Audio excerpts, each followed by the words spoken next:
et militants de la coalition Benno Bokk Yakaar de Keur Massar Sud, aujourd'hui, nous nous sommes réunis après les élections de 2022, du 23 janvier, et nous tous nous savons les résultats. Donc, sous les directions de l'honorable député maire Moussa Mbeng, le coordonnateur départemental de Keur Massar, nous avons convoqué cette assemblée générale pour faire des remerciements, pour adresser des remerciements à l'ensemble des responsables et militants de Keur Massar Sud. Après 15 jours de campagne,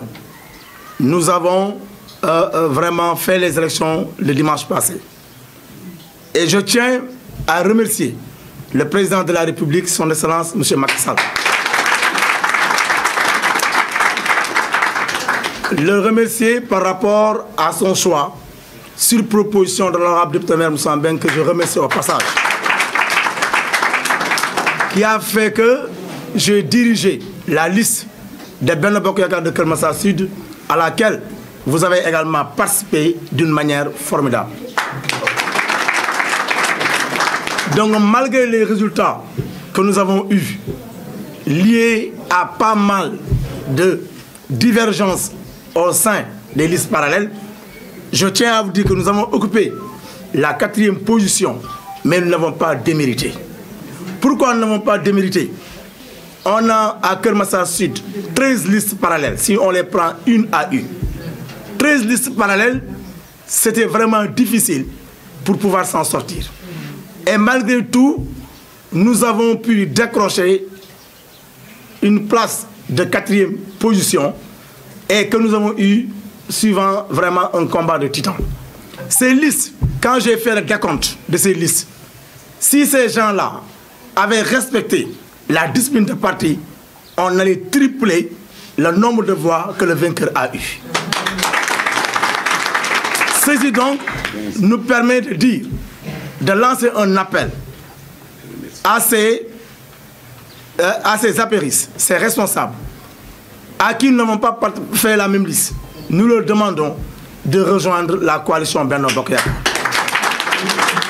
Parce que ce qui s'est passé dans ce département, et plus précisément à Keur Massar Sud, on pouvait l'éviter. Parce que Dieu a fait que le Benno est toujours et restera toujours majoritaire. Donc c'est pourquoi, chers collègues, chers responsables, militants de la coalition Benno Bokk Yakaar, les responsables des alliés de la coalition, les femmes, les sages, les jeunes, pratiquement tous les gens qui ont battu campagne, je tiens à vous transmettre mes sincères remerciements. Mes remerciements, mais également les remerciements de l'honorable député maire Moussa Mbeng en tant que coordonnateur départemental. Vous avez fait votre rôle, vous vous êtes battus, vous avez fait tout ce que vous avez pu, mais Dieu a décidé autrement. Et en tant que croyants, nous avons accepté le verdict des urnes. Et par cette occasion, je tiens à souhaiter une bonne chance à la coalition qui a gagné les élections. Je tiens également à les féliciter et à souhaiter qu'ils puissent terminer l'émission dans de très bonnes conditions. La coalition Benno Bokk Yakaar reste toujours unie et reste toujours forte. Et je tiens à vous dire que nous allons être dans ce terrain et nous allons continuer notre politique. Ce n'est pas le moment de baisser les armes. C'est le moment vraiment de redorer du blason et de se mettre au travail. On a perdu une bataille, mais nous n'avons pas perdu la guerre. Il y aura d'autres échéances électorales et je tiens à dire à son Excellence, Monsieur le Président de la République, je tiens à dire également à Monsieur notre Président du Conseil départemental, si je peux m'exprimer ainsi, l'honorable député maire Moussa Mbeng, que les militants, les responsables de Benno Bokk Yakaar de Keur Massar Sud seront toujours derrière eux pour porter le combat. Toujours. Et c'est pourquoi je dirais tout simplement de ne pas se décourager, de mettre toujours la main dans la main, de se solidariser et d'être l'autre dans toutes les circonstances. C'est dans les moments difficiles qu'on reconnaît ses vrais amis. Et actuellement, quoi que l'on puisse dire, la coalition Benno Bokk Yakaar de Keur Massar Sud devrait être vainqueur de ces élections. C'est ça la logique. Donc malgré tout ça, soyons solidaires et soyons vraiment unanimes et menons le combat ensemble. De sa loyauté et de sa fidélité. Il a vraiment il a accepté et il sait nettement que dans la vie, il faut avoir la discipline de parti. Honorable, nous vous remercions de votre accompagnement, de votre soutien, mais également de vos conseils. Remercier aussi les coordonnateurs des sous-comités électoraux qui ont porté la campagne à la base. Je peux parler de Madame le maire Rokhetiaré, de l'AFP. Également remercier M. Souleymane Sey au niveau également de Aïnoumadi. Remercier également au niveau de Castel Sotrak, on avait M. Sarir Babou et M. Nyon. Et au niveau des Passes Asseni, on avait le coordinateur Aliou Ndiaye également. Et Kamil Bass, on avait Mme Anta Sardien au niveau de la coordination.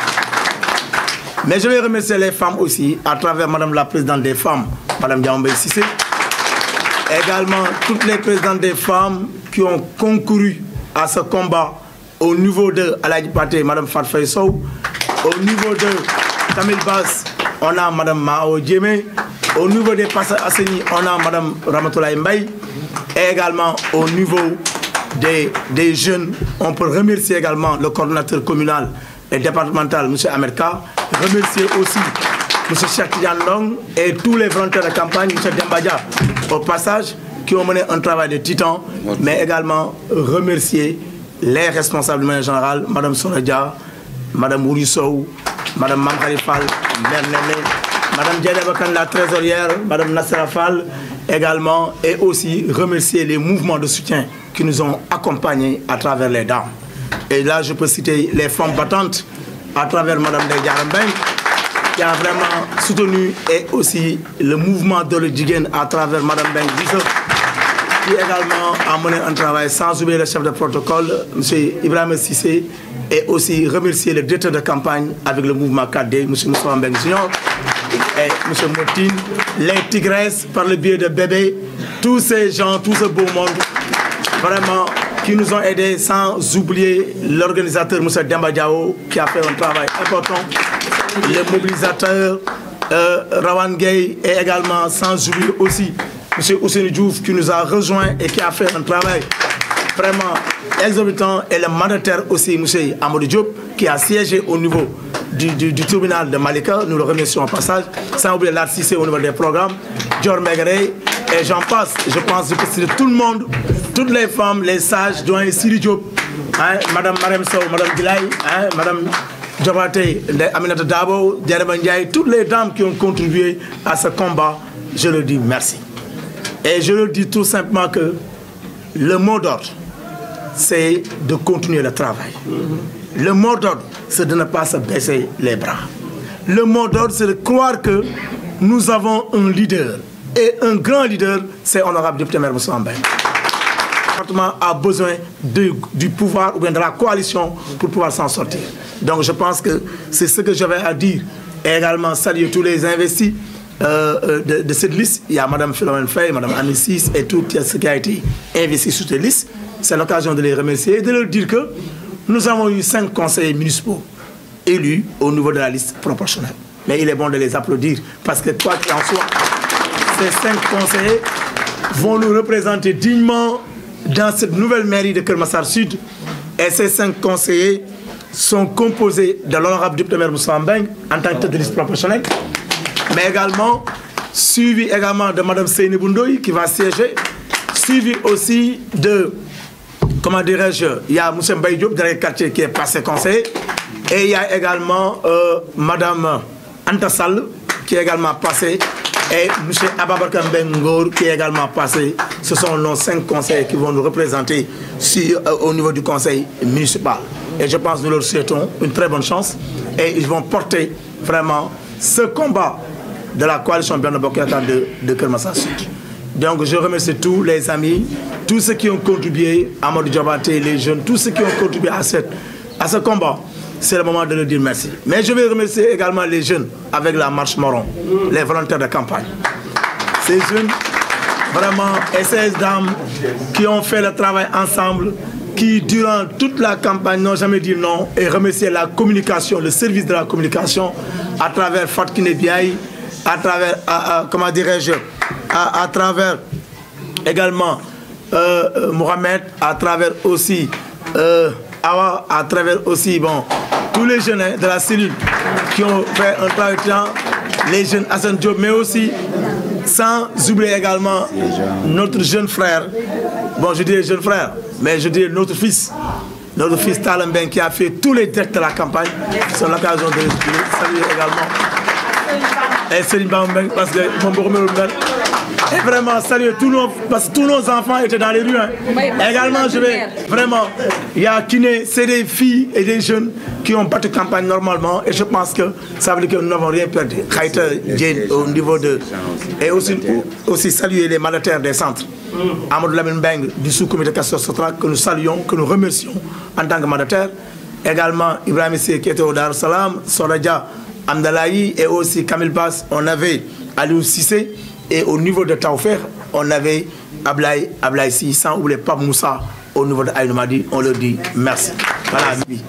le président de la République, son Excellence, M. Macky Sall, santé aussi, Gërëm honorable député maire Moussa Mbeng, mi xam ni tey moo ma proposé ba tey ñu mën a dem élection. Sant tous les responsables yu teew yëpp bon di leen gërëm ci teewaay bi ndax xam naa sànq wax naa ko ci français. Je ne un problème parce que je pense que c'est les mêmes recoupements. Sant naa tous les responsables yu toog yëpp maa ngi leen sant di leen gërëm ci déplacement bi ak ci ñëw bi.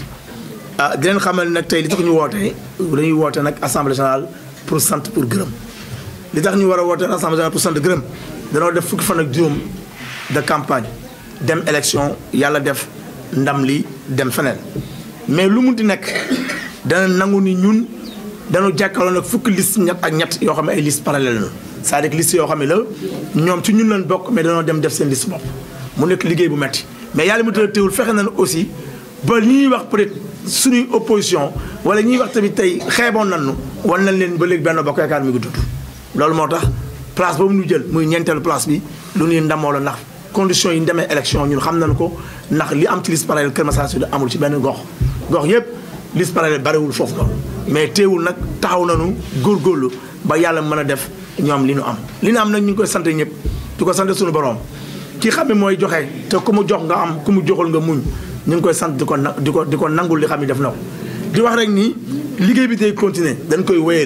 wéyale ko jëmale ko ci kam jëmale ci honorable député Moussa Mbengue di ko jàppale ci département bi ndax nag moom lañ jiital ci département bi ñu koy masawu di ko encouragé di ko félicité di ko xamal ni ko ñëpp a xam ni Kër Massar Sud moom ci ginnaawam rek lay nekk toujours ba abadan daay man ñu ngi ci ginnaawam di ko jàppale di remercier le président de la République aussi on sera toujours ci ginnaawam di ko jàppale di wax rek nii lii ñu woote nii danoo woote pour buñ fi jógee ñu xam ne liggéey bi jeexul ndax bu ñu defoon élection rek kenn wootewul daan lan moo xew loolu moo tax ñu woote sant ñëpp képp koo xam jàpp nga ci élection yi doon ci liggéey ñi lay sant di la gërëm ci sa taxawaay ak ci ni nga doxalee ba lépp mën a nekk képp koo xam ne rek ñëw nga indi sa li nga am àndu seeg ñun ci jàppale ci ndimbal sant nañ la gërëm la di leen xamal ni àdduna képp kuy dem ci compétition war ngaa xalaat ñàkk war ngaa xalaat am loolu képp ku ne dox na te àdduna ku ne ñàkk na lu ko gën a cher te muy kon di dund mairie bi du tey lay am en 2027 dina amaat mairie yàlla mën na fekk ñu fekk ñun ñëpp yàlla mën nañu boole aussi ñu koy wutal yàlla rek moo xam mais dina xamal rek élection yi di ñëw nañ ko waajal bañ a toog bañ a liggéey ñi gagné nag wax dëgg yàlla ñu ngi leen di félicité ñu ngi leen di encouragé ndax aussi li am solo bu am solo mooy ñoom danoo bokk ci ñun danoo bokk ci askan bi moo ne ñun mooy askan bi ndax askanu Kër Massar benn la du ñaar du ñett kon ñooñu yàlla jox ndam yal na leen yàlla jàppale si seen ndam loolu lan cee wut yal na leen ko yàlla defal mais ñun ñi xam ne tey yàlla dafa def ñu doon wut amuñu aussi danañ continuer suñu liggéey ba am ndam parce que ndam moom da nga koy wuti rek kon danañ continuer di ci liggéey di def li ñu war a def lépp loo xam ni coalition dina ko def dina ko def lépp loo xam politique bi demande dina ko demande ñu def ko pour may wax rek nii bu kenn dem bu ñu këf kenn ne ku ne am ngor xam ni da nga am ñoo àndal te ki ne àndal kat moo jiite réew mi ki ne àndal kat moom moo fi nekk wax dëgg yàlla le député le seul député de Kër Massar te moom mooy sunu maire mooy sunu président ñun am nañ droit ànd ak loolu am nañ droit nag Moussa Mbengue ma bëgg nag ñun ñëpp ñu àndandoo jàppale honorable député maire Moussa Mbengue ñun ñëpp ñu àndandoo aussi jàppale le département de Kër Massar jàppale les communes de Kër Massar loolu moo tax dinaa rek jukkiwaat peut-être xamal ne ni mënut a ñàkk ndax honorable Térence Senghor bi nekk suñu wet danañ ko sant gërëm ko gërëm aussi les coordonnateurs des sous-comités ñi nga xam ne jiit nañ sous-comité dañ sant gërëm leen gërëm les femmes gërëm les sages gërëm les jeunes bu ñu ñëwee peut-être ci coordonnateurs yi dañ gërëm madame la maire Rokhaya Thiaré moo yoroon Aïnou Madi danañ gërëm aussi fële ci niveau Kamil Bass Anta Sarr moo fa nekkoon ñu ngi koy sant gërëm aussi Sotrac Sari Babou moo fi nekkoon ak Maodo Niang gërëm aussi madame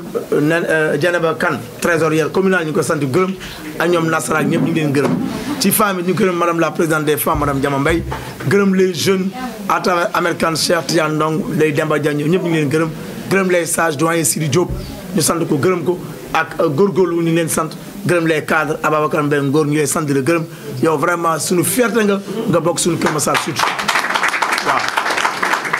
moom bu toogee wax dëgg yàlla man damay am fierté parce que li muy def yëpp defu ko pour lenn na dox rek loo tax mu def ko kon lañ ci def ñu ngi lay sant di la gërëm tous les siégeants gërëm les mandataires vraiment gërëm aussi képp koo xam ne jëngu nga ci centre de vote ñu ngi lay sant di la gërëm ki nekkoon tribunal aussi muy Souleymane Seye ñu ngi koy sant ko gërëm ndax fa la fanaan moo Amadou Diop mi def na ne ñaari fan di fa fanaan danañ leen sant gërëm leen ndax toogal nañ nu war a toogalee ba indil ñu résultat yi mu war loolu nag boo gisee ma dugal ko rek c'est parce que mënootuma gërëm ñëpp ndax gërëm naa ñëpp pratiquement mais dama ko jukki rek pour ñu comprendre ma xam ni tey moo mënoon jaar ci tur ko ne damay jaar ci tur ñëpp di leen wax ni aussi yaay Sara maa ngi lay gërëm sama ñaari sëriñ ak yaa Cheikh Wuri ñu ñaan ngeen gën ko yokk gën leen yokkaat rek ñaanoon ngeen mais ngeen yokkaat ba affaire bi gën a dox parce que loolu boo gisee ma koy wax dama bëgg xamal leen rek fii ñu nekk nii Kër Massar Sud bi ñun ñoo koy doxal kenn du ko doxal ma bëgg na ngeen xam ne man Matar Mbengue maa ngi leen tàll sama loxo tey laa gën a gëm ni maag yéen ñoo war a ànd tey laa gën a bëgg ñu ànd maag yéen te képp koo xam ne am na loo xam ne bëgg nga ko ci man ñëwal ba ci man nga wax ma ko képp ku ma soxla ma ñëw boo ñëwul ma ñëw man talal naa loxo ñëpp parce que gëm naa ni ba man dafay dalee élection ba léegi c'est la première fois nag ma jiite liste waaw 2014 nekk woon candidat j'étais candidat pour être conseiller municipal maa ngi woon ci proportionnel bi kon 2021 laa ma sa nekk candidat te jàng naa loo xam ne ci élection yi xam naa ni bu nu continuer leneen mi ngi ñëw ma bëgg nga xam Kër Massar Sud nan def nii nan bokk ndey nan bokk baay nan muñalante nan jàppalante nan dimbalante bon nuyu ne Demba Diaw moom sonn na trop organisation dafa dem ba mbax ne maa ngi wadd mais sonn na trop parce que organisation beeg yooyu doon na ko sonal mais sant baax les mouvements aussi ñu jàppale le mouvement Doole Jigéen les femmes battantes ñëpp sant na leen 4D vraiment tous les mouvements les volontaires ñi doon yëngu ñëpp ñu ngi leen sant waaw loolu laa bëggoon yëkkati rek mais di beral nuyoo aussi ki xam ne man mënuma ko fay tey de mën naa am benn naqar bu ma sonoon tey dañuy gagné pour honorable député maire Moussa Mbengue ak le président de la république son excellence Macky Sall ndax àdduna tey bu nekkoon man damay wut place damay dem proportionnel ca département mënoon naa dem proportionnel mais dama ne ko woon nan bokk fi ñuy nekk ñu am bokk amul ñu àndandoo toog moo tax man majoritaire laa dem tey li mu am amul moom amul man aw ma te pourtant moo naa ne ko yóbbu ma fële mais dama ne ko non ne def ma fawet rek nan denn loolu nag pour wane ni man li ma gëm mooy moom lay àndal te kenn mënul fexe takkale ma ak moom ci àdduna gisuma ko jamais. ñoo xam ne yëngu nañu doole jigéen jeunesse bi tout ñooñu naa ñëpp ñoom awa dañale tout Salimata sant naa ñëpp ak le comment dire ñoom maman unité 26 unité 25 les passages seen xarit yi képp koo xam liggéey nga rek sant naa la gërëm la loolu rek moo doon daje tey bi xam naa dañuy libérer la presse nag xëy na am na yoo xam ne mën nañu ko waxtaan suñu biir xëy na ñoom concerné wu leen mais sant leen gërëm leen Proxi bi aussi c'est l'occasion de les remercier qui a fait toute la couverture loo def rek def na ko direct ñoom sant naa leen gërëm Ira TV suñu partenaire la mooy toujours mi ngi ñëw ak également la cellule de Kër Massar Sud ci wàllu actualité ñu ngi leen sant leen gërëm moo tax ñoom ñëpp ci daara bi gërëm leen ñëpp vraiment loolu moo doon daje bi maa ngi sant ñëpp gërëm leen jërëjëf